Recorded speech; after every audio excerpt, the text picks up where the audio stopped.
राधे राधे, हरे कृष्ण। आप सभी का दिन शुभ हो। आज दिनांक है 7 अप्रैल, दिन मंगलवार, और आज है वैशाख मास के कृष्ण पक्ष की पंचमी तिथि, जो कि आज शाम 4:34 तक रहेगी। इसके बाद में षष्ठी तिथि प्रारंभ होगी और ब्रह्म मुहूर्त सुबह 4:40 से 5:28 तक रहेगा। सूर्योदय होगा सुबह 6:17 पर, सूर्यास्त होगा शाम 6:40 पर। राहु काल दोपहर 3 बजे से 4:30 बजे तक रहेगा और आज व्यतिपात योग शाम 4:16 तक रहेगा। वहीं अनुराधा और ज्येष्ठ नक्षत्र भी आज रहने वाले हैं। आज आप सुनेंगे वैशाख मास महात्म्य की और भागवत की आज की कथाएं। उससे पहले आज हम आपको नाम जप की एक अद्भुत महिमा की कथा सुनाएंगे, तो सभी कथाओं को पूरा जरूर सुनिएगा और कथाएं सुनकर वीडियो को लाइक करना मत भूल जाया करें। आप वीडियो को लाइक भी कर दिया करें अगर आपको ये कथाएं अच्छी लगती हैं। एक बार की बात है, एक राजा और महामंत्री ने रास्ते में किसी ब्राह्मण को भिक्षा मांगते देखा। तो राजा ने महामंत्री से पूछा, ये क्या है? महामंत्री ने तुरंत कहा, महाराज भूला हुआ है। राजा ने कहा, तो इस ब्राह्मण को रास्ते पर लाओ। महामंत्री ने कहा, आ जाएगा महाराज, लेकिन समय लगेगा, कृपया 3 माह की अवधि दे दीजिए। तब राजा ने स्वीकृति दे दी। शाम को महामंत्री उसी ब्राह्मण के घर गया और ब्राह्मण से विद्वान होकर भी भिक्षा मांगने का कारण पूछा। ब्राह्मण देव के बताने पर महामंत्री ने कहा कि हे ब्राह्मण देवता, कल से प्रातः आप 4 बजे जाग जाइएगा और हर दिन 2 घंटे हरे कृष्ण कृष्ण कृष्ण हरे हरे, हरे राम राम राम हरे हरे नाम जप करिएगा। शाम को 1 स्वर्ण मुद्रा रोज आपके घर पर पहुंचा दी जाएगी। ब्राह्मण देवता को पहले तो ये बात सुनकर बड़ा आश्चर्य हुआ, लेकिन फिर वे मन ही मन सोचने लगे कि इतना सही काम है तो भला ऐसा करने में क्या हर्ज है, बैठे बिठाए स्वर्ण मुद्रा मिल जाया करेगी। उन्होंने नाम जप करना स्वीकार कर लिया। पिछले जन्म के कुल के संस्कार शुभ थे, तो 4 बजे उठने और नाम जप करने में ब्राह्मण देवता को कोई परेशानी नहीं हुई। अब रोज वे नाम जप किया करते थे 2 घंटे, और शाम को 1 स्वर्ण मुद्रा उन्हें मिल जाया करती थी। इस तरह धीरे धीरे वह ब्राह्मण देवता धनवान हो गए। लगातार अभ्यास करते करते रामकृष्ण नाम के दिव्य संस्कारों ने उनके दबे हुए सुसंस्कारों को उभारा। फिर एक दिन ब्राह्मण देवता सोचने लगे कि अगर महामंत्री के लिए नाम जपने मुझे धनवान बना दिया, तो फिर स्वयं के लिए जपने से तो लोक और परलोक दोनों ही धनाढ्य हो जाएंगे, मेरे तो लोक और परलोक दोनों ही सुधर जाएंगे। ऐसा सोचकर अब वह रोज 2 घंटे अपने लिए नाम जप करने लगे। भगवान के नाम की ऐसी कृपा हुई कि ब्राह्मण की सभी कामनाएं समाप्त हो गई। और एक दिन ब्राह्मण ने खुद महामंत्री से कहा कि अब आप कृपया सोने की मुद्रा मत भेजा करें, मैं केवल अपने लिए ही अब नाम जप करूंगा। भगवान के नाम का स्मरण, जाप और उपासना ने मेरे अंदर विवेक और वैराग्य को जागृत कर दिया है, और इसीलिए मुझे अब भगवान की भक्ति की लगन लग गई है। एक दिन ब्राह्मण देवता ने अपनी पत्नी से कहा कि भगवान की कृपा से हमारी तो गरीबी दूर हो गई, अब सब कुछ ठीक है, किसी बात का कोई अभाव नहीं है। अगर अब तुम अनुमति दो तो मैं एकांत में रहकर नाम जप साधना करना चाहता हूँ। ब्राह्मण देवता की पत्नी भी बहुत धार्मिक थी, साध्वी थी, इसलिए उन्होंने बिना ना नुकुर किए स्वीकृति दे दी। अब तो ब्राह्मण देवता लगातार भगवान के स्मरण में लीन रहने लगे। साधना फलने फूलने लगी तो लोग दर्शन करने के लिए पधारने लगे। धीरे धीरे ये बात राजा तक पहुंची, तो राजा भी एक दिन महामंत्री के साथ उन महात्मा के दर्शन करने पधारे। वापस लौटते समय राजा ने कहा कि महात्मन, मैं भारत का राजा हूँ और आपसे प्रार्थना कर रहा हूँ कि अगर आपको कभी भी किसी भी चीज की आवश्यकता पड़े तो आप निसंकोच संदेशा भिजवाइएगा, तुरंत ही आपको वह चीज मिल जाएगी। राजा की बात सुनकर ब्राह्मण देवता मुस्कुराए और फिर बोले, राजन, आपके पास ऐसा कुछ भी नहीं है जिसकी मुझे जरूरत हो। हाँ, अगर आपको कुछ चाहिए तो मांगने में संकोच बिल्कुल मत करना। महामंत्री ने कहा, राजन, पहचाना आपने इन्हें? ये वही ब्राह्मण है जो 3 महीने पहले भिक्षा मांग रहे थे। भगवान के नाम के जप ने एक भिखारी को सच्चा दाता बना दिया है। ये सुनकर राजा बड़े हैरान हुए। तो यह है नाम जप का प्रभाव, जो कि भिखारी से सच्चा दाता तक बना सकता है। नाम जप करने का अगर ऐसा प्रभाव है तो अभी भी देर नहीं हुई है। आप भी अपने जीवन में किसी को गुरु बनाइए और नाम जप करना प्रारंभ कर दीजिए, क्योंकि भगवान के नाम जप में जो सच्चा सुख है वो सुख अन्य किसी भी भौतिक वस्तु में नहीं। अब सुनिए श्री कृष्ण कवच पाठ हिंदी में। देवर्षि नारद जी ने भगवान नारायण से पूछा, भगवान अब मेरी ये सुनने की इच्छा है कि भगवान शंकर ने दयावश परशुराम को कौन सा मंत्र और कौन सा स्तोत्र और कवच दिया था। उस मंत्र के आराध्य देवता कौन है, कवच धारण करने का क्या फल है तथा स्तोत्र पाठ से किस फल की प्राप्ति होती है, वह सब कुछ आप कृपा करके बतलाइए। तब नारायण भगवान बोले, नारद उस मंत्र के आराध्य देव गोलोकनाथ गोप गोपीश्वर सर्वसमर्थ परिपूर्णतम स्वयं भगवान श्री कृष्ण हैं। शंकर जी ने रत्न पर्वत के निकट स्वयं प्रभा नदी के तट पर पारिजात वन के मध्य स्थित आश्रम में लोकों के देवता माधव के समक्ष परशुराम को त्रैलोक्य विजय नामक परम अद्भुत कवच विभूति योग से संभूत महान पुण्यमय स्वतराज नाम वाला स्तोत्र और संपूर्ण कामनाओं का फल प्रदान करने वाला मंत्र कल्पतरु नामक मंत्र प्रदान किया था। महादेव जी ने कहा, भृगुवंशी महाभागवत्स, तुम प्रेम के कारण मुझे पुत्र से भी अधिक प्रिय हो, अतः आओ कवच ग्रहण करो। हे राम, जो ब्रह्मांड में परम अद्भुत तथा विजयप्रद है, श्री कृष्ण के उस त्रैलोक्य विजय नामक कवच का मैं वर्णन करता हूँ, सुनो। पूर्व काल में श्री कृष्ण ने गोलोक में स्थित वृंदावन नामक वन में राधिकाश्रम में रासमंडल के मध्य ये कवच मुझे दिया था। ये अत्यंत गोपनीय तत्व संपूर्ण मंत्र समुदाय का विग्रह स्वरूप पुण्य से भी बढ़कर पुण्यतर परमोत्कृष्ट है और इसे स्नेहवश मैं तुम्हें बता रहा हूँ, जिसे पढ़कर और धारण करके मूल प्रकृति भगवती आद्यशक्ति ने शुंभ निशुंभ महिषासुर और रक्तबीज का वध किया था, जिसे धारण करके मैं लोकों का संहारक और संपूर्ण तत्वों का जानकार हुआ हूँ तथा पूर्व काल में जो दुरंत और अवध्य थे उन त्रिपुरों को खेल ही खेल में दग्ध कर सका हूँ, जिसे पढ़कर और धारण करके ब्रह्मा ने इस उत्तम सृष्टि की रचना की है, जिसे धारण करके भगवान शेष सारे विश्व को धारण करते हैं, जिसे धारण करके कूर्मराज शेष को लीलापूर्वक धारण किए रहते हैं, जिसे धारण करके स्वयं सर्वव्यापक भगवान वायु विश्व के आधार हैं,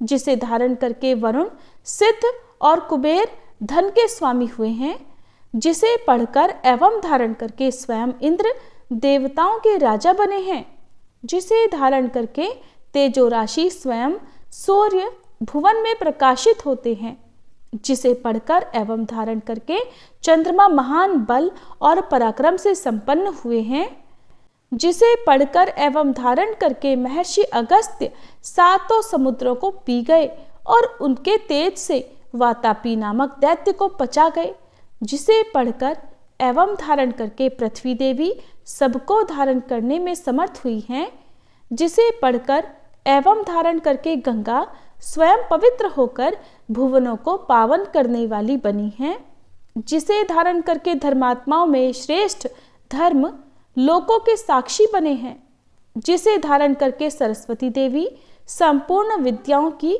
अधिष्ठात्री देवी हुई हैं, जिसे धारण करके परात्परा लक्ष्मी लोकों को अन्न प्रदान करने वाली हुई हैं, जिसे पढ़कर एवं धारण करके सावित्री ने वेदों को जन्म दिया है। भृगुनंदन, जिसे पढ़ और धारण करके वेद धर्म के वक्ता हुए हैं, जिसे पढ़कर और धारण करके अग्नि शुद्ध एवं तेजस्वी हुए हैं, और जिसे धारण करके भगवान सनत कुमार को ज्ञानियों में सर्वश्रेष्ठ स्थान मिला है। जो महात्मा साधु एवं श्री कृष्ण भक्त हो उसी को केवल यह कवच देना चाहिए, क्योंकि शठ एवं दूसरों के शिष्य को देने से दाता मृत्यु को प्राप्त हो जाता है।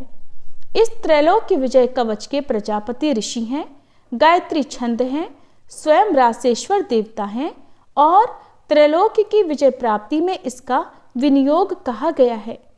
ये परात्पर कवच तीनों लोकों में दुर्लभ है। ओम श्री कृष्णाय नमः सदा मेरे सिर की रक्षा करे। कृष्णाय स्वाहा ये पंचाक्षर सदा कपाल को सुरक्षित रखे। कृष्ण नेत्रों की तथा कृष्णाय स्वाहा पुतलियों की रक्षा करे। हरे नमः सदा मेरी भ्रकुटियों को बचाए। ओम गोविंदाय स्वाहा मेरी नासिकाओं की सदा रक्षा करे। गोपालाय नमः मेरे गंड स्थलों की सदा सब ओर से रक्षा करे। ओम गोपांगनेशाय नमः सदा मेरे कानों की रक्षा करे। ओम कृष्णाय नमः निरंतर मेरे दोनों ओठों की रक्षा करे। ओम गोविंदाय स्वाहा सदा मेरी दंत पंक्ति की रक्षा करे। ओम कृष्णाय नमः दांतों के छिद्रों की तथा क्लिंग दांतों के ऊर्ध्व भाग की रक्षा करे। ओम श्री कृष्णाय स्वाहा सदा मेरी जिह्वा की रक्षा करे। रासेश्वराय स्वाहा सदा मेरे तालु की रक्षा करे। राधिकेशाय स्वाहा सदा मेरे कंठ की रक्षा करे। गोपांगनेशाय नमः सदा मेरे वक्ष स्थल की रक्षा करे। ओम गोपेशाय स्वाहा सदा मेरे कंधों की रक्षा करे। नमः किशोर वेशाय स्वाहा सदा मेरे पृष्ठ भाग की रक्षा करे। मुकुंदाय नमः सदा मेरे उदर की तथा ओम ह्रीं क्लीं कृष्णाय स्वाहा सदा मेरे हाथ पैरों की रक्षा करे। ओम विष्णवे नमः सदा मेरे दोनों भुजाओं की रक्षा करे। ओम ह्रीं भगवते स्वाहा सदा मेरे नखों की रक्षा करे। ओम नमो नारायणाय सदा नख छिद्रों की रक्षा करे। ओम ह्रीं ह्रीं पद्मनाभाय नमः सदा मेरी नाभि की रक्षा करे। ओम सर्वेशाय स्वाहा सदा मेरे कंकाल की रक्षा करे। ओम गोपी रमणाय स्वाहा सदा मेरे नितंब की रक्षा करे। ओम गोपी रमण नाथाय स्वाहा सदा मेरे पैरों की रक्षा करे। ओम ह्रीं श्रीं रसिकेशाय स्वाहा सदा मेरे सर्वांगों की रक्षा करे। ओम केशवाय स्वाहा सदा मेरे केशों की रक्षा करे। नमः कृष्णाय स्वाहा सदा मेरे ब्रह्मरंध्र की रक्षा करे। ओम माधवाय स्वाहा सदा मेरे रोमों की रक्षा करे। ओम ह्रीं श्रीं रसिकेशाय स्वाहा मेरे सर्वस्व की सदा रक्षा करे। परिपूर्णतम श्री कृष्ण पूर्व दिशा में सर्वदा मेरी रक्षा करे। स्वयं गोलोकनाथ अग्निकोण में मेरी रक्षा करे। पूर्ण ब्रह्म स्वरूप दक्षिण दिशा में सदा मेरी रक्षा करे। श्री कृष्ण नैऋत्य कोण में मेरी रक्षा करे। श्री हरि पश्चिम दिशा में मेरी रक्षा करे। गोविंद वायव्य कोण में नित्य निरंतर मेरी रक्षा करे। रसिक शिरोमणि उत्तर दिशा में सदा मेरी रक्षा करे। वृंदावन विहार कृत सदा ईशान कोण में मेरी रक्षा करें। वृंदावनी के प्राणनाथ ऊर्ध्व भाग में मेरी रक्षा करें। महाबली बलिहारी माधव सदैव मेरी रक्षा करें। नृसिंह जल स्थल तथा अंतरिक्ष में सदा मुझे सुरक्षित रखें। माधव सोते समय तथा जागृत काल में सदा मेरा पालन करें तथा जो सबके अंतरात्मा निर्लेप और सर्वव्यापक हैं वे भगवान सब ओर से मेरी रक्षा करें। वत्स इस प्रकार मैंने त्रैलोक्य विजय नामक कवच जो परम अनोखा तथा समस्त मंत्र समुदाय का मूर्तमान स्वरूप है तुम्हें बतला दिया। मैंने इसे श्री कृष्ण के मुख से श्रवण किया था। इसे जिस किसी को नहीं बतलाना चाहिए। जो विधि पूर्वक गुरु का पूजन करके इस कवच को गले में अथवा दाहिनी भुजा पर धारण करता है वह भी विष्णु तुल्य हो जाता है, इसमें संशय नहीं है। वह भक्त जहाँ जाता है जहाँ रहता है वहाँ लक्ष्मी और सरस्वती भी निवास करती हैं। यदि उसे कवच सिद्ध हो जाता है तो वह जीवन मुक्त हो जाता है और उसे करोड़ों वर्षों की पूजा का फल प्राप्त हो जाता है। हजारों राजसूय, सैकड़ों वाजपेय, 10,000 अश्वमेध, संपूर्ण महादान तथा पृथ्वी की प्रदक्षिणा, ये सभी इस त्रैलोक्य विजय की 16वीं कला की भी समानता नहीं कर सकते। व्रत उपवास का नियम, स्वाध्याय, अध्ययन, तपस्या और समस्त तीर्थों में स्नान, ये सभी इसकी एक कला को भी नहीं पा सकते। यदि मनुष्य इस कवच को सिद्ध कर ले तो निश्चय ही उसे सिद्धि, अमरता और श्री हरि की दास्ता आदि सब कुछ मिल जाता है। जो इसका 10 लाख जप करता है उसे यह कवच सिद्ध हो जाता है। और जो सिद्ध कवच होता है वह निश्चय ही सर्वज्ञ हो जाता है।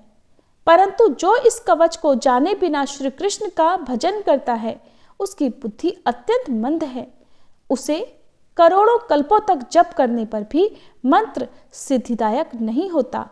वत्स, इस कवच को धारण करके तुम आनंद पूर्वक निशंक होकर अनायास ही 21 बार पृथ्वी को क्षत्रियों से शून्य कर डालो। पुत्र, प्राण संकट के समय राज्य दिया जा सकता है, सिर कटाया जा सकता है और प्राणों का परित्याग भी किया जा सकता है, परंतु ऐसे कवच का दान कभी नहीं करना चाहिए। इति श्री कृष्ण कवचम पाठ संपूर्णम। अब सुनिए वैशाख मास महात्म्य की आज की कथा। श्रुतदेव कहते हैं, परमात्मा भगवान नारायण 4 भुजाओं से सुशोभित थे। उन्होंने हाथों में शंख, चक्र, गदा और पद्म धारण कर रखे थे। वे पीतांबर धारण करके वनमाला से विभूषित थे। भगवती लक्ष्मी तथा एक पार्षद के साथ गरुड़ की पीठ पर विराजित थे। उनका दुस्सह तेज देखकर राजा के नेत्र सहसा मुद गए। उनके सब अंगों में रोमांच हो आया और नेत्रों से आंसू की धारा बहने लगी। भगवान के दर्शन के आनंद में उनका हृदय सर्वथा डूब गया। उन्होंने तुरंत आगे बढ़कर भगवान को साष्टांग प्रणाम किया। फिर प्रेम विवल नेत्रों से विश्वात्म देव जगदीश्वर श्रीहरि को बहुत देर तक निहार कर उनके चरण धोए और उस जल को अपने मस्तक पर धारण किया। उन्हीं चरणों की धोवन रूपा श्री गंगा जी ब्रह्मा जी सहित तीनों लोकों को पवित्र करती हैं। इसके बाद राजा ने महान वैभव से बहुमूल्य वस्त्र आभूषण और चंदन से हार, धूप, दीप तथा अमृत के समान नैवेद्य के निवेदन आदि से और अपने तन, मन, धन और आत्मा का समर्पण करके अद्वितीय पुराण पुरुष भगवान विष्णु का पूजन किया। पूजा के बाद इस प्रकार स्तुति की कि जो निर्गुण, निरंजन और प्रजापतियों के भी अधीश्वर हैं, ब्रह्मा आदि संपूर्ण देवता जिनकी वंदना करते रहते हैं, उन परम पुरुष भगवान श्रीहरि को मैं प्रणाम करता हूँ। शरणागतों की पाप राशि का नाश करने वाले आपके चरणारविंदों को परिपक्व योग वाले योगियों ने जो अपने हृदय में धारण किया है, ये उनके लिए बड़े सौभाग्य की बात है। बढ़ी हुई भक्ति के द्वारा अपने अंतःकरण तथा जीव भाव को भी आपके चरणों में ही चढ़ाकर वे योगीजन उन चरणों के चिंतन मात्र से आपके धाम को प्राप्त हुए हैं। विचित्र कर्म करने वाले आप स्वतंत्र परमेश्वर को नमस्कार है। साधु पुरुषों पर अनुग्रह करने वाले आप परमात्मा को प्रणाम है। प्रभु, आपकी माया से मोहित होकर मैं स्त्री और धन रूपी विषयों में ही भटकता रहा हूँ। अनर्थ में ही मेरी अर्थ दृष्टि हो गई थी। प्रभु, हे विश्वमूर्ते, जब जीव पर आप अनंत शक्ति परमेश्वर की कृपा होती है तभी उसे महापुरुषों का संग प्राप्त हो जाता है, जिससे ये संसार समुद्र गोपद के समान हो जाता है। हे ईश्वर, जब सत्संग मिलता है तभी आप में मन तथा बुद्धि का अनुराग होता है। मेरा सारा राज्य जो मुझसे छिन गया था वो भी आपका मुझ पर महान अनुग्रह ही हुआ था, ऐसा मैं मानता हूँ। मैं ना तो राज्य चाहता हूँ प्रभु, न पुत्र आदि की इच्छा रखता हूँ, न कोष की ही इच्छा रखता हूँ, अपितु मुनियों के द्वारा ध्यान करने योग्य जो आपके आराधनीय चरणारविंद हैं उन्हीं का नित्य सेवन करना चाहता हूँ। हे देवेश्वर, हे जगन्निवास, मुझ पर प्रसन्न होइए, जिससे आपके चरण कमलों की स्मृति बराबर बनी रहे तथा स्त्री, पुत्र, खजाना और आत्मी कहे जाने वाले सब पदार्थों में जो मेरी आसक्ति है वो सदा के लिए दूर हो जाए। भगवान, मेरा मन सदा आपके चरणारविंदों के चिंतन में लगा रहे। मेरी वाणी आपकी दिव्य कथा के निरंतर वर्णन में तत्पर हो। मेरे ये दोनों नेत्र आपके श्री विग्रह के दर्शन में, कान कथा श्रवण में तथा मेरी जिह्वा आपके भोग लगाए हुए प्रसाद के आस्वादन में तत्पर हो।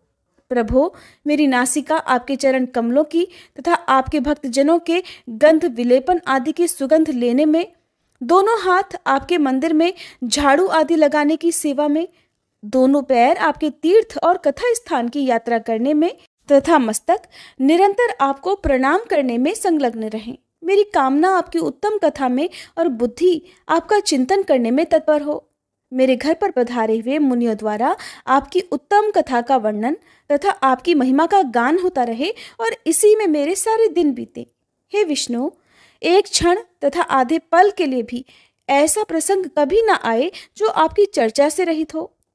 मैं परमेष्ठी ब्रह्मा का पद भूतल का चक्रवर्ती राज्य और मोक्ष भी नहीं चाहता, केवल आपके चरणों की निरंतर सेवा चाहता हूँ, जिसके लिए श्री लक्ष्मी जी तथा ब्रह्मा शंकर आदि देवता भी सदा प्रार्थना किया करते हैं। राजा के इस प्रकार स्तुति करने पर कमल नयन भगवान विष्णु ने प्रसन्न होकर मेघ के समान गंभीर वाणी में इस प्रकार कहा, राजन, मैं जानता हूं तुम मेरे श्रेष्ठ भक्त हो, कामना रहित और निष्पाप हो। हे राजन, मुझ में तुम्हारी दृढ़ भक्ति हो और अंत में तुम मेरा सायुज्य प्राप्त करो। तुम्हारे द्वारा किए गए इस स्तोत्र से इस पृथ्वी पर जो लोग भी मेरी स्तुति करेंगे, उनके ऊपर संतुष्ट होकर मैं उन्हें भोग और मोक्ष प्रदान करूंगा। यह अक्षय तृतीया इस पृथ्वी पर प्रसिद्ध होगी, जिसमें भोग और मोक्ष प्रदान करने वाला मैं तुम्हारे ऊपर प्रसन्न हुआ। जो मनुष्य इस तिथि को किसी भी बहाने से या स्वभाव से ही स्नान दान आदि क्रियाएं करते हैं, वे मेरे अविनाशी पद को प्राप्त हो जाते हैं। जो मनुष्य पितरों के उद्देश्य से अक्षय तृतीया को श्राद्ध करते हैं, उनका किया हुआ वह श्राद्ध अक्षय हो जाता है। इस तिथि में थोड़ा सा भी जो पुण्य किया जाता है, उसका फल अक्षय होता है। राजन, जो कुटुंबी ब्राह्मण को गाय दान करता है, उसके हाथ में सब संपत्तियों की वर्षा करने वाली भुक्ति और मुक्ति भी आ जाती है। जो वैशाख मास में मेरा प्रिय करने वाले धर्मों का अनुष्ठान करता है, उसके जन्म मृत्यु जरा भय और पाप को मैं हर लेता हूँ। अनघ, यह वैशाख मास मेरे चरण चिंतन की ही तरह ऐसे सहस्त्रों पापों को हर लेता है, जिनके लिए शास्त्रों में कोई प्रायश्चित ही नहीं है। राजा को ये वरदान देकर देवाधिदेव भगवान जनार्दन सबके देखते ही देखते वहीं अंतर ध्यान हो गए। इसके बाद राजा पुरुयशा सदा भगवान में ही मन लगाए हुए उन्हीं की सेवा में तत्पर रहकर इस पृथ्वी का पालन करने लगे। देव दुर्लभ समस्त मनोरथों का उपभोग करके अंत में उन्होंने चक्रधारी भगवान विष्णु का सायुज्य प्राप्त कर लिया। जो इस उत्तम उपाख्यान को सुनते और सुनाते हैं, वे सभी पापों से मुक्त होकर भगवान विष्णु के परम पद को प्राप्त हो जाते हैं। श्रुतदेव जी कहते हैं, राजन, पंपा के तट पर कोई शंख नाम से प्रसिद्ध परम यशस्वी ब्राह्मण थे, जो बृहस्पति के सिंह राशि में स्थित होने पर कल्याणमयी गोदावरी नदी में स्नान करने के लिए गए। मार्ग में परम पवित्र भीमरथी को पार करने के बाद दुर्गम, जलशून्य और भयंकर निर्जन वन में धूप से विकल हो गए थे। वैशाख का महीना था और दोपहर का समय था। वे किसी वृक्ष के नीचे जा बैठे। इसी समय कोई दुराचारी शिकारी हाथ में धनुष धारण किए वहां आया। ब्राह्मण के दर्शन से उसकी बुद्धि पवित्र हो गई और वह इस प्रकार कहने लगा कि मुने, मैं अत्यंत दुर्बुद्धि और पापी हूँ। मेरे ऊपर आपने बड़ी कृपा की है, क्योंकि साधु महात्मा स्वभाव से ही दयालु होते हैं। कहाँ मैं नीच कुल में उत्पन्न हुआ व्याध और कहाँ मेरी ऐसी पवित्र बुद्धि। मैं इसे केवल आपका ही उत्तम अनुग्रह मानता हूँ। हे साधु बाबा, मैं आपका शिष्य हूँ, कृपा पात्र हूँ। साधु पुरुषों का समागम होने पर मनुष्य फिर कभी दुख को प्राप्त नहीं होता। इसलिए आप मुझे अपने पाप नाशक वचनों द्वारा ऐसा उपदेश दीजिए, जिससे संसार बंधन से छूटने की इच्छा रखने वाले मनुष्य अनायास ही भवसागर से पार हो जाते हैं। साधु पुरुषों का मन सबके प्रति एक समान होता है। वे सभी प्राणियों के प्रति दयालु होते हैं। उनकी दृष्टि में ना कोई ऊंच है, ना नीच है, ना अपना है, ना पराया। मनुष्य संतप्त होकर जब जब गुरुजनों से उपाय पूछता है, तब तब उसे वे संसार बंधन से छुड़ाने वाले ज्ञान का उपदेश दिया करते हैं। जैसे गंगा जी मनुष्यों के पाप का नाश करने वाली है, उसी प्रकार मूर्ख जनों का उद्धार करना साधु पुरुषों का स्वभाव ही माना गया है।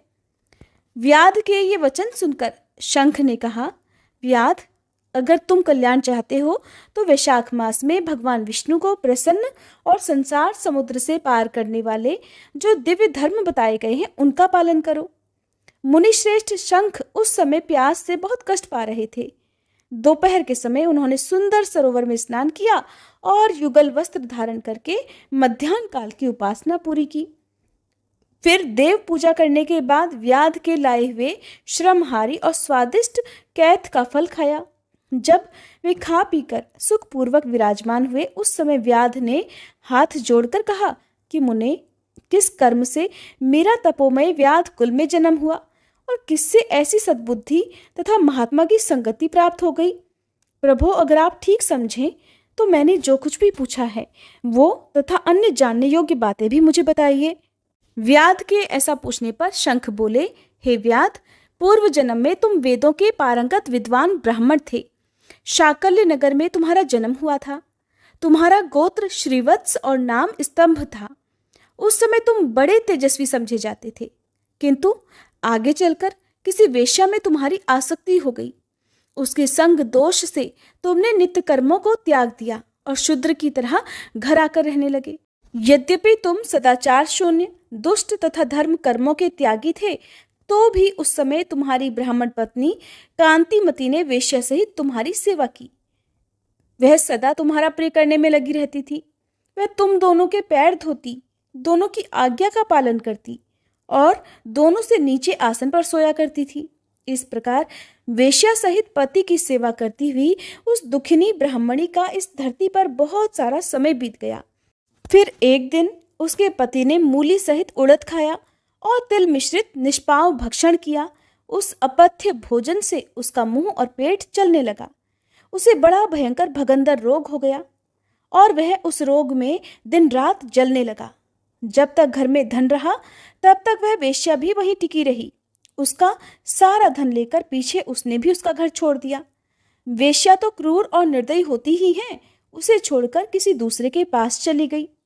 तब वह ब्राह्मण रोग से व्याकुल होकर रोता हुआ अपनी पत्नी से बोला, देवी, मैं वेश्या के प्रति आसक्त और अत्यंत निष्ठुर प्राणी हूँ, मेरी रक्षा करो। सुंदरी, तुम परम पवित्र हो, मैंने तुम्हारा कुछ भी उपकार नहीं किया।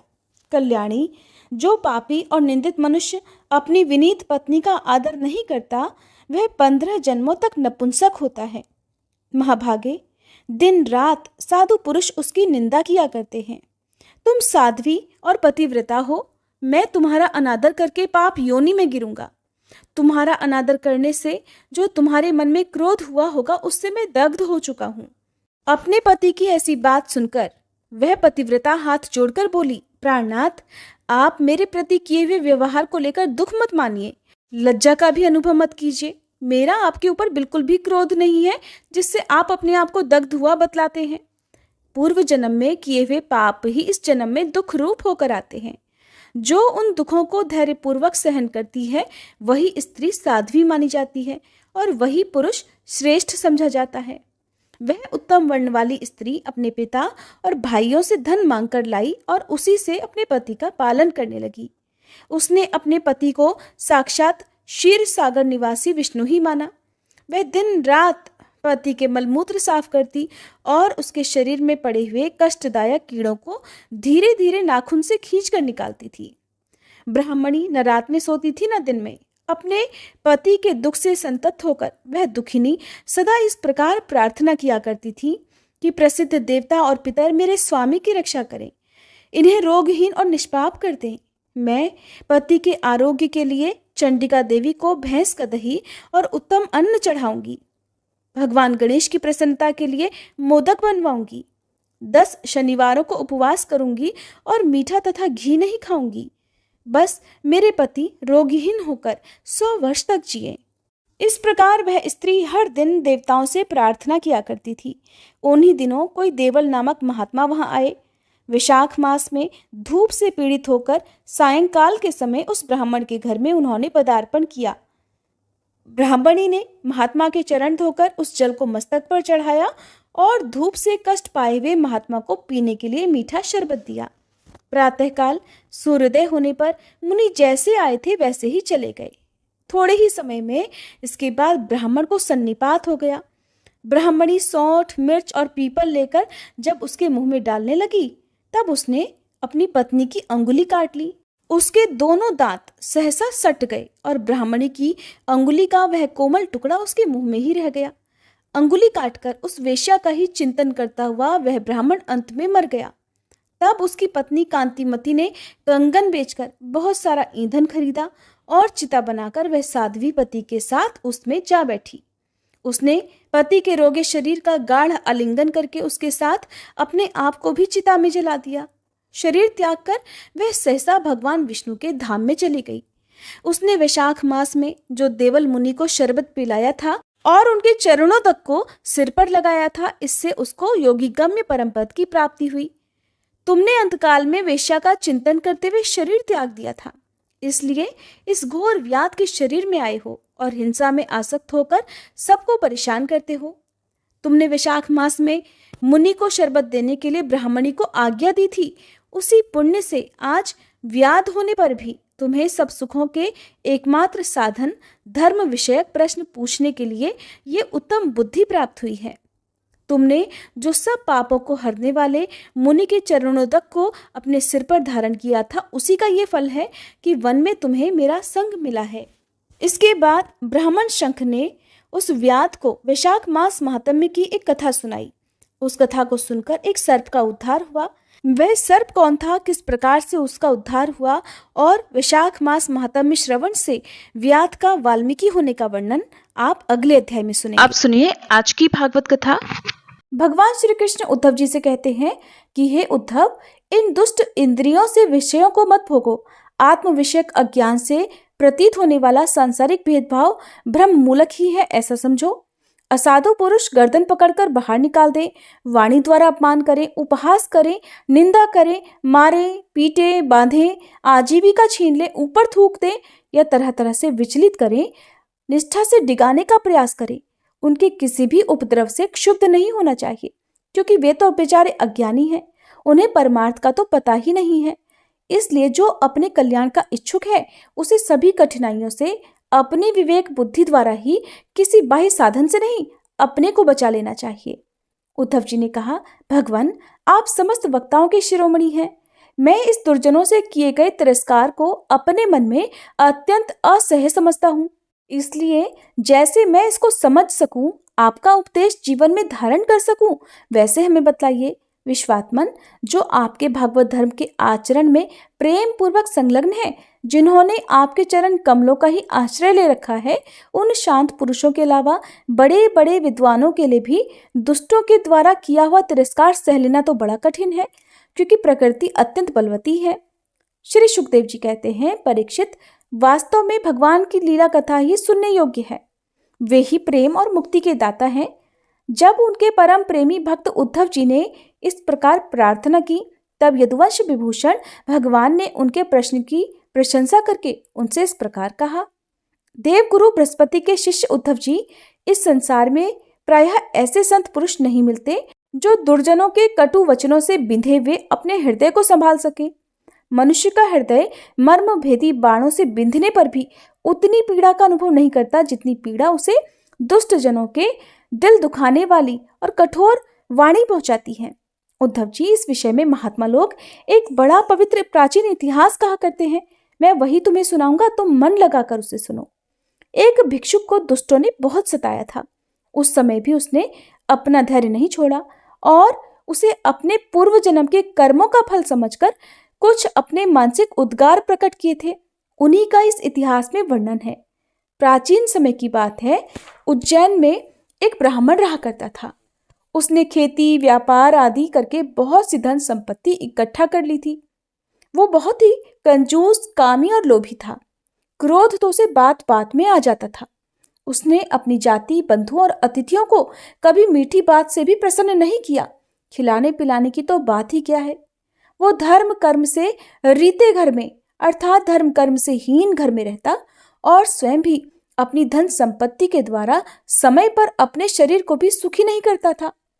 उसकी कंजूसी और बुरे स्वभाव के कारण उसके बेटे बेटी, भाई बंधु, नौकर चाकर और पत्नी आदि सभी दुखी रहा करते। मन ही मन उसका अनिष्ट सोचा करते थे। कोई भी उसके मन को प्रिय लगने वाला व्यवहार नहीं करता था। वह लोक परलोक दोनों से ही गिर गया था। बस यक्षों के समान धन की ही रखवाली करता रहता था। उस धन से वो न तो धर्म कमाता था और न भोग ही भोगता था। बहुत दिनों तक इस प्रकार जीवन बिताने से उस पर पंच महायज्ञ के भागी देवता बिगड़ उठे।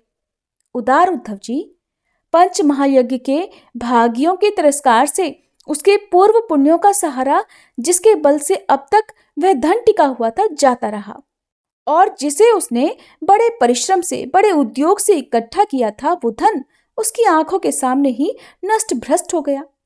उस नीच ब्राह्मण का कुछ धन तो उसके परिवारजनों ने ही छीन लिया, कुछ चोर चुरा कर ले गए, कुछ आग लग जाने आदि दैव कोप से नष्ट हो गया, कुछ समय के फेर से मारा गया, कुछ साधारण मनुष्यों ने ले लिया और बचा कुचा कर और दंड के रूप में शासकों ने हड़प लिया। उद्धव जी, इस प्रकार उसकी सारी संपत्ति जाती रही। न तो उसने धर्म ही कमाया और न भोग ही भोगे। इधर उसके सगे संबंधियों ने भी उसकी ओर से मुंह मोड़ लिया। अब उसे बड़ी भयानक चिंता ने घेर लिया। धन के नाश से उसके हृदय में बड़ी जलन हुई। उसका मन खेद से भर गया, आंसुओं के कारण गला रुंध गया। किंतु इस तरह चिंता करते करते ही उसके मन में संसार के प्रति महान दुख बुद्धि और उत्कट वैराग्य का उदय हो गया। अब वह ब्राह्मण मन ही मन कहने लगा, हाय हाय, बड़े खेद की बात है, मैंने इतने दिनों तक अपने को व्यर्थ इस प्रकार सताया।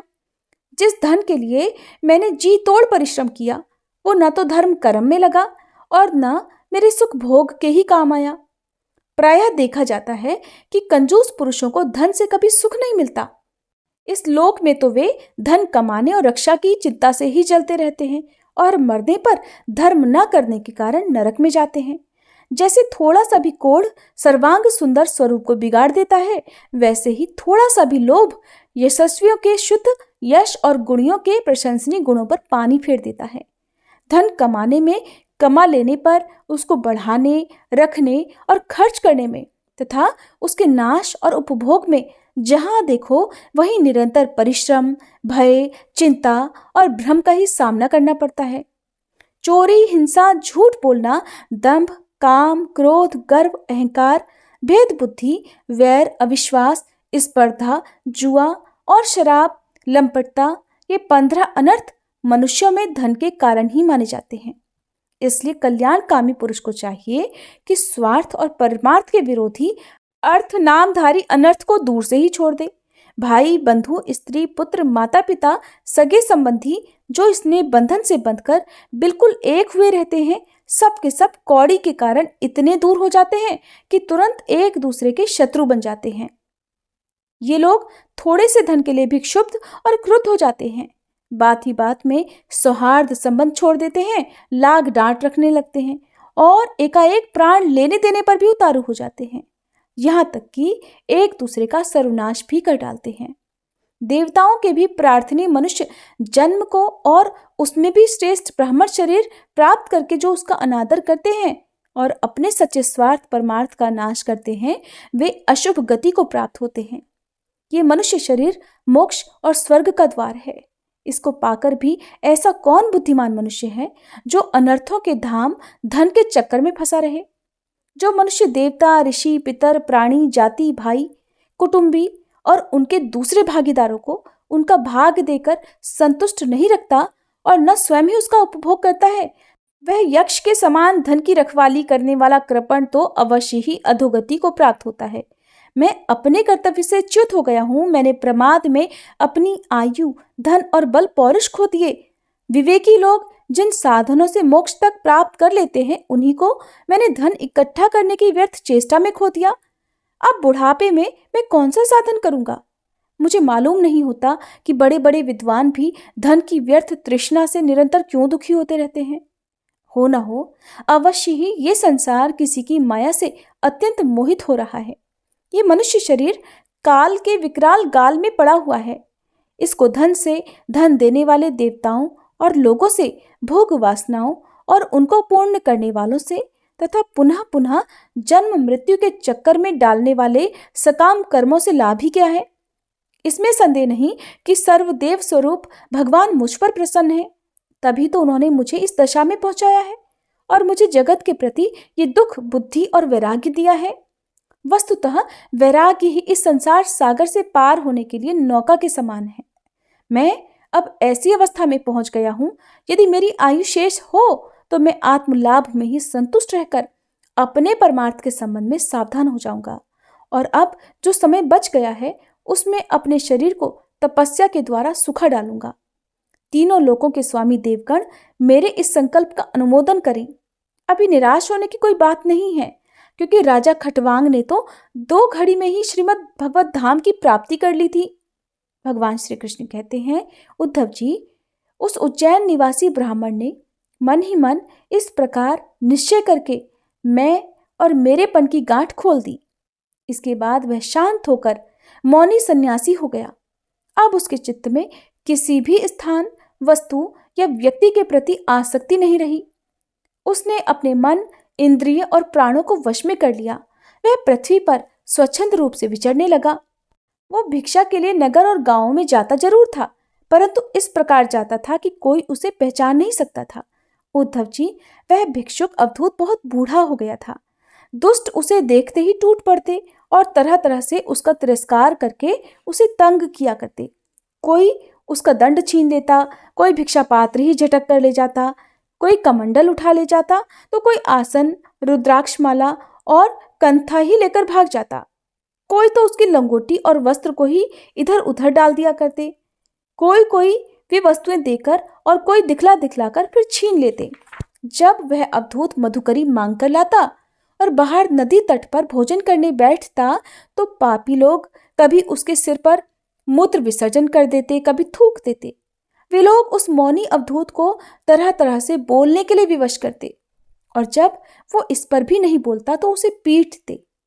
कोई उसे चोर कहकर डांटने डपटने लगता, कोई कहता इसे बांध लो बांध लो, और फिर उसे रस्सी से बांधने लगते। कोई उसका तिरस्कार करके इस प्रकार ताना कसते कि देखो देखो, अब इस कंजूस ने धर्म का ढोंग रचा है, इसका सारा धन नष्ट हो गया, इसके स्त्री पुत्रों ने इसे घर से निकाल दिया, तब इसने भीख मांगने का रोजगार कर लिया है। ओहो, देखो तो सही, ये मोटा तगड़ा भिखारी धैर्य में बड़े भारी पर्वत के समान है। ये मौन रहकर अपना काम बनाना चाहता है। सचमुच ये तो बगुले से भी बढ़कर ढोंगी और दृढ़ निश्चयी है। कोई उस अवधूत की हंसी उड़ाता, तो कोई उस पर अधोवायु छोड़ता। जैसे लोग तोता, मैना आदि पालतू पक्षियों को बांध लेते या पिंजड़े में बंद कर लेते हैं, वैसे ही उसे भी वे लोग बांध देते और घरों में बंद कर देते। किंतु वो सब कुछ चुपचाप सह लेता। उसे कभी ज्वर आदि के कारण दैहिक पीड़ा सहनी पड़ती, कभी गर्मी सर्दी आदि से दैविक कष्ट उठाने पड़ते, कभी दुर्जन लोग अपमान आदि के द्वारा उसे भौतिक पीड़ा पहुंचाते। किंतु भिक्षुक के मन में इससे कोई विकार नहीं होता। वो समझता था कि सब मेरे पूर्व जन्म के कर्मों का फल है और इसे मुझे अवश्य भोगना पड़ेगा। यद्यपि नीच मनुष्य तरह तरह के तिरस्कार करके उसे उसके धर्म से गिराने की चेष्टा किया करते, फिर भी वो बड़ी दृढ़ता से अपने धर्म में स्थिर रहता और सात्विक धैर्य का आश्रय लेकर कभी कभी ऐसे उद्गार प्रकट किया करता। वो ब्राह्मण कहा करता कि मेरे सुख अथवा दुख का कारण न ये मनुष्य है, न देवता, न शरीर है, न ये ग्रह, कर्म और काल आदि ही हैं। श्रुतियां और महात्मा जन मन को ही इसका परम कारण बतलाते हैं, और मन ही इस सारे संसार चक्र को चला रहा होता है। जिसका मन शांत और समाहित है, उसे दान आदि समस्त सत्कर्मों का फल प्राप्त हो चुका है, अब उनसे कुछ लेना बाकी नहीं है। और जिसका मन चंचल है या आलस्य से अभिभूत हो रहा है, उसको इन दान आदि शुभ कर्मों से अब तक कोई लाभ नहीं हुआ। सभी इंद्रियां मन के वश में है, मन किसी भी इंद्रिय के वश में नहीं है। ये मन बलवान से भी बलवान अत्यंत भयंकर देव है। जो भी इसको अपने वश में कर लेता है, वही देव इंद्रियों का विजेता है। सचमुच मन बहुत बड़ा शत्रु है, इसका आक्रमण असह्य है। ये बाहरी शरीर को ही नहीं, हृदय आदि मर्म स्थानों को भी बेंधता रहता है। इसे जीत पाना बहुत कठिन है। मनुष्य को चाहिए कि सबसे पहले इसी शत्रु पर विजय प्राप्त करे, परंतु होता यह है कि मूर्ख लोग इसे तो जीतने का प्रयास करते नहीं, दूसरे मनुष्यों से झूठ मूठ झगड़ा बखेड़ा करते रहते हैं और इस जगत के लोगों को ही मित्र शत्रु उदासीन बना लेते हैं। अगर मान ले कि मनुष्य ही सुख दुख का कारण है, तो भी उनसे आत्मा का क्या संबंध? क्योंकि सुख दुख पहुंचाने वाला भी मिट्टी का शरीर है और भोगने वाला भी। कभी भोजन आदि करते समय यदि अपने दांतों से अपनी ही जीभ कट जाए और उससे पीड़ा होने लगे, तो मनुष्य बताइए भला किस पर क्रोध करेगा? अगर ऐसा मान ले कि देवता ही दुख के कारण है, तो भी इस दुख से आत्मा की क्या हानि? क्योंकि यदि दुख के कारण देवता हैं, तो इंद्रियाभिमानी देवताओं के रूप में उनके भोक्ता भी तो वे ही हैं, और देवता सभी शरीरों में एक हैं। जो देवता एक शरीर में है वे ही दूसरे में भी हैं।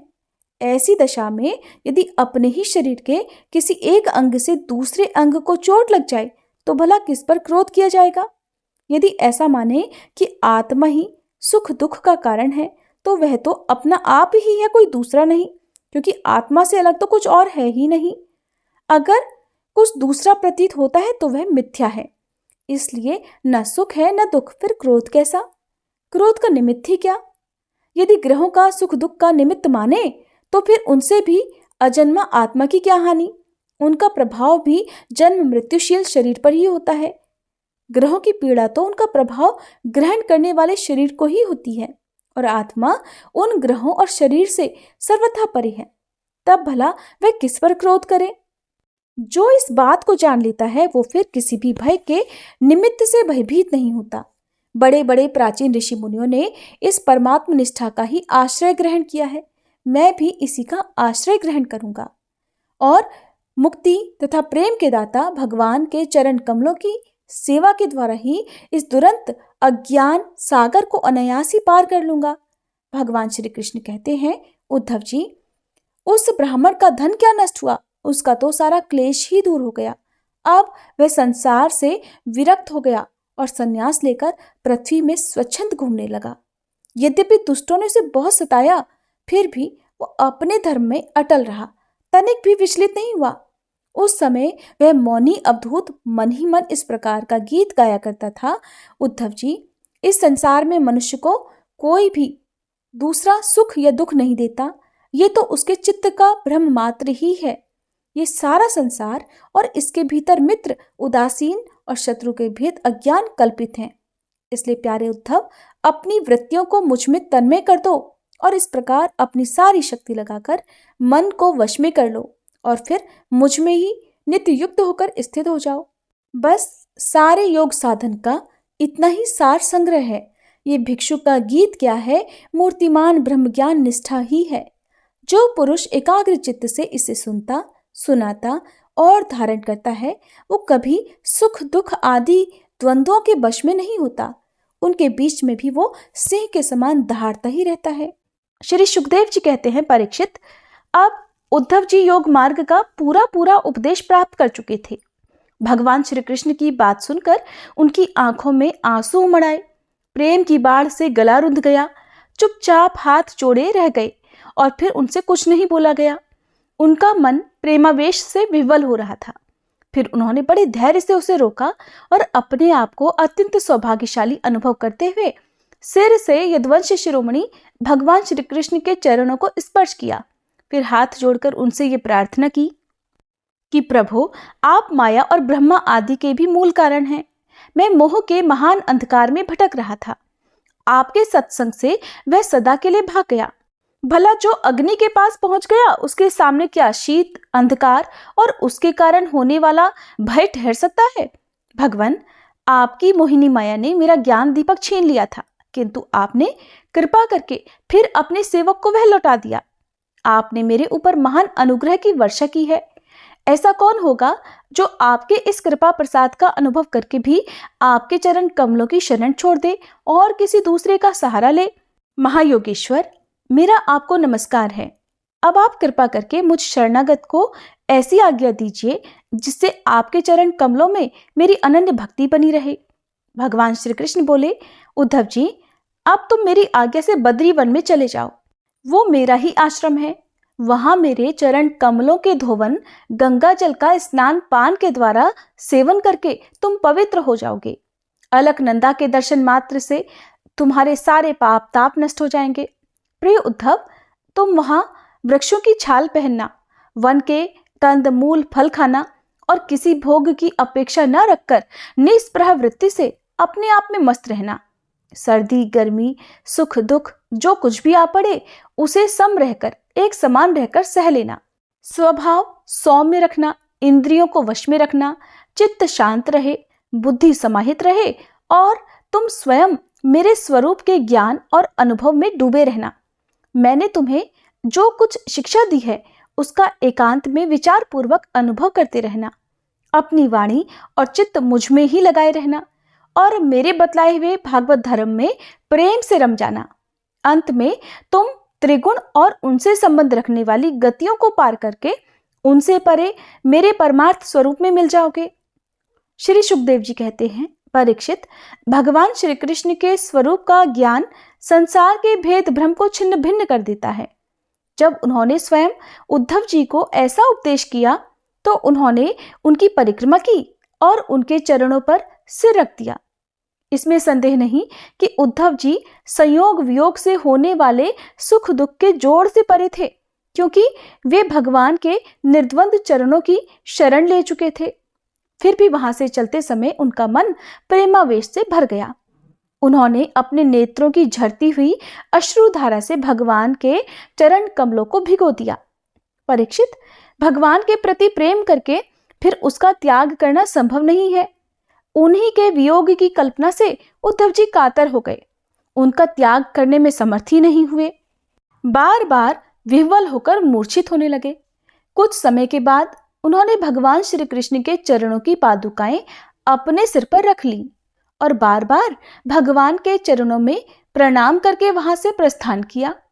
भगवान के परम प्रेमी भक्त उद्धव जी हृदय में उनकी दिव्य छवि धारण किए फिर बद्रिकाश्रम पहुंचे और वहां उन्होंने तपोमय जीवन बिताकर जगत के एकमात्र हितैषी भगवान श्री कृष्ण के उपदेशानुसार उनकी स्वरूपभूत परम गति प्राप्त की।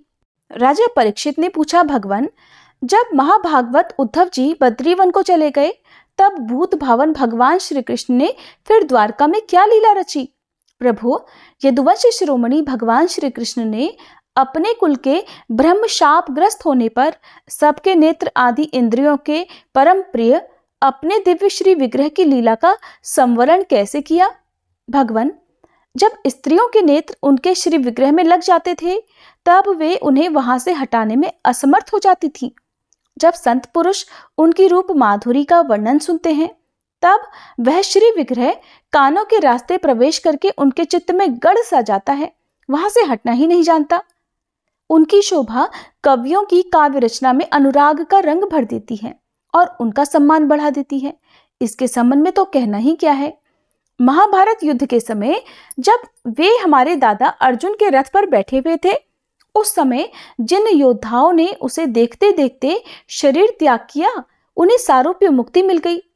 उन्होंने अपना ऐसा अद्भुत श्री विग्रह किस प्रकार अंतर्ध्यान किया, कृपया बताइए।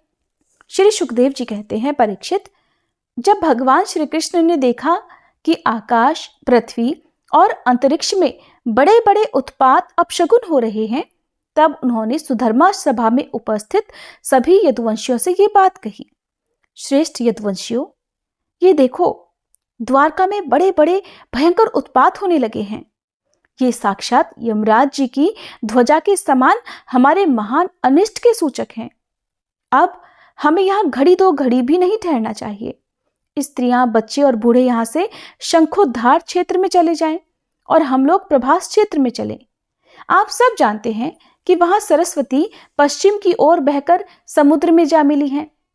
वहां हम स्नान करके पवित्र होंगे, उपवास करेंगे और एकाग्र चित्त से स्नान और चंदन आदि सामग्रियों से देवताओं की पूजा करेंगे।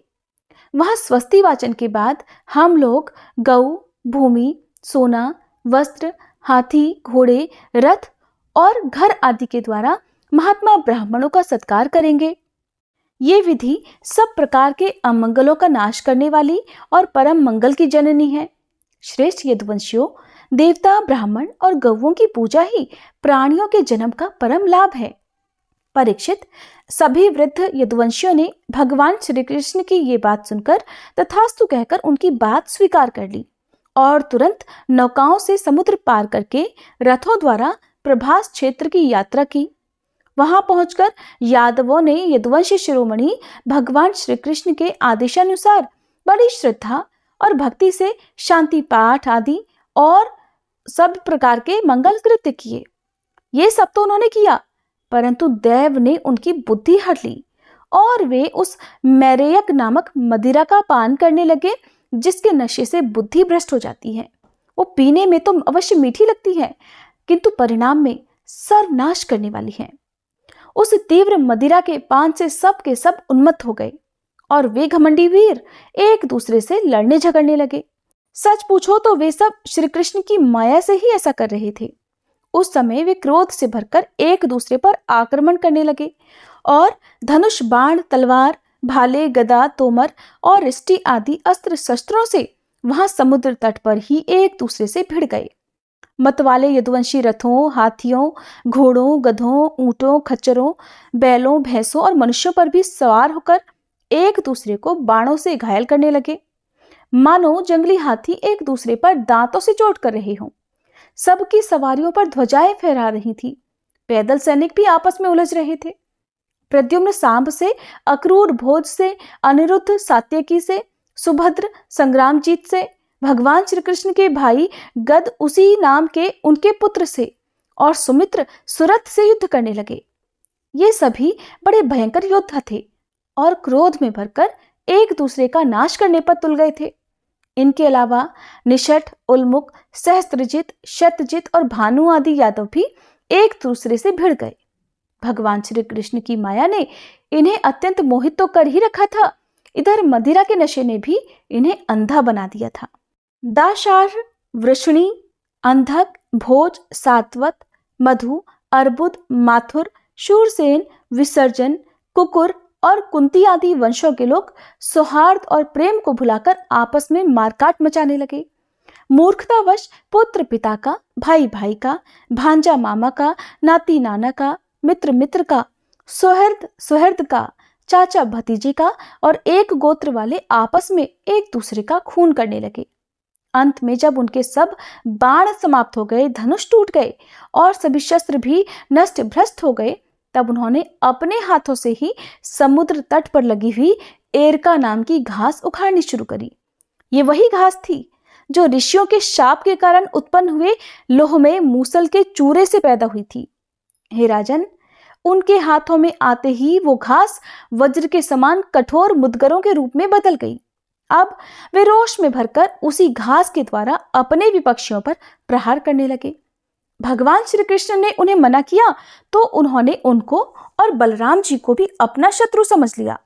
उन आतताइयों की बुद्धि ऐसी मूढ़ हो रही थी कि वे उन्हें मारने के लिए उनकी ओर ही दौड़ पड़े। कुरुनंदन, अब भगवान श्री कृष्ण और बलराम जी भी क्रोध में भरकर युद्ध भूमि में इधर उधर विचरने और मुट्ठी की मुट्ठी एरका घास उखाड़ उखाड़ कर उन्हें मारने लगे। एरका घास की मुट्ठी ही मुदगर के समान चोट करती थी। जैसे बांसों की रगड़ से उत्पन्न होकर दावानल बांसों को ही भस्म कर देता है, वैसे ही ब्रह्म शाप से ग्रस्त और भगवान श्री कृष्ण की माया से मोहित यदुवंशियों के स्पर्धा मूलक क्रोध ने उनका ही ध्वंस कर दिया। जब भगवान श्री कृष्ण ने देखा कि समस्त यदुवंशियों का संहार हो चुका, तब उन्होंने ये सोचकर संतोष की सांस ली कि पृथ्वी का बचा खुचा भार भी उतर गया।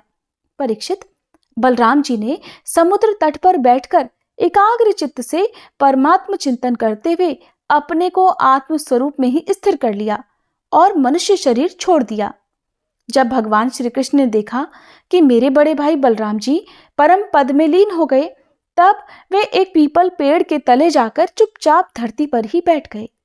भगवान श्री कृष्ण ने उस समय अपनी अंग कांति से दैदीप्यमान चतुर्भुज रूप धारण कर रखा था और धूम से रहित अग्नि के समान दिशाओं को अंधकार रहित प्रकाशमान बना रहे थे। वर्षाकालीन मेघ के समान सांवले शरीर से तपे हुए सोने के समान ज्योति निकल रही थी। वक्ष स्थल पर श्रीवत्स का चिन्ह शोभायमान था। वे रेशमी पीतांबर की धोती और वैसा ही दुपट्टा धारण किए हुए थे। बड़ा ही मंगलमय रूप था। मुख कमल पर सुंदर मुस्कान और कपोलों पर नीली नीली अलकें बड़ी ही सुहावनी लगती थीं। कमल के समान सुंदर सुंदर और सुकुमार नेत्र थे। कानों में मछली की आकृति के कुंडल झिलमिला रहे थे।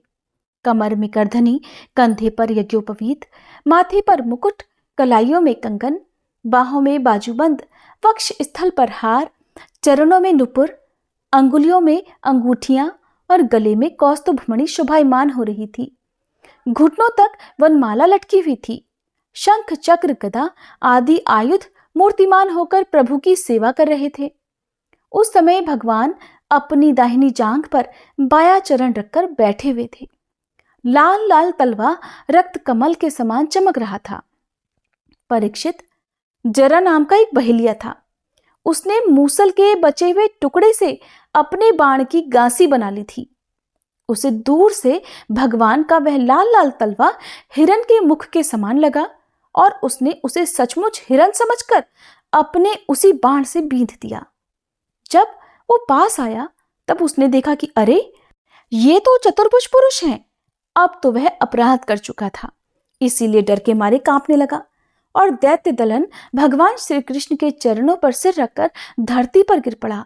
उसने कहा, हे मधुसूदन, मैंने अनजाने में ये पाप कर दिया है। सचमुच मैं बहुत बड़ा पापी हूं, परंतु आप परम यशस्वी और निर्विकार हैं। आप कृपा करके मेरा अपराध क्षमा कर दीजिए।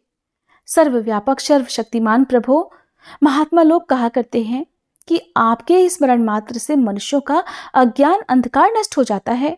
बड़े दुख की बात है कि मैंने स्वयं आपका ही अनिष्ट कर दिया। वैकुंठनाथ, मैं निरपराध हिरणों को मारने वाला महापापी हूं। आप मुझे अभी अभी मार डालिए, क्योंकि मर जाने पर मैं फिर कभी आप जैसे महापुरुषों का ऐसा अपराध नहीं करूंगा। भगवान, संपूर्ण विद्याओं के पारदर्शी ब्रह्मा जी और उनके पुत्र रुद्र आदि भी आपकी योग माया का विलास नहीं समझ पाते, क्योंकि उनकी दृष्टि भी आपकी माया से ढकी हुई है। ऐसी अवस्था में हमारे जैसे पाप योनि लोग उसके विषय में भला कह ही क्या सकते हैं। भगवान श्री कृष्ण कहने लगे, हे जरे, तू डर मत, उठ उठ, ये तो तूने मेरे मन का काम कर दिया। जा, मेरी आज्ञा से तू उस स्वर्ग में निवास कर जिसकी प्राप्ति बड़े बड़े पुण्यवानों को होती है। श्री सुखदेव जी कहते हैं, परीक्षित, भगवान श्री कृष्ण तो अपनी इच्छा से शरीर धारण करते हैं। जब उन्होंने जराव्याध को ये आदेश दिया तब उसने उनकी 3 बार परिक्रमा की, नमस्कार किया और विमान पर सवार होकर वह स्वर्गलोक को चला गया।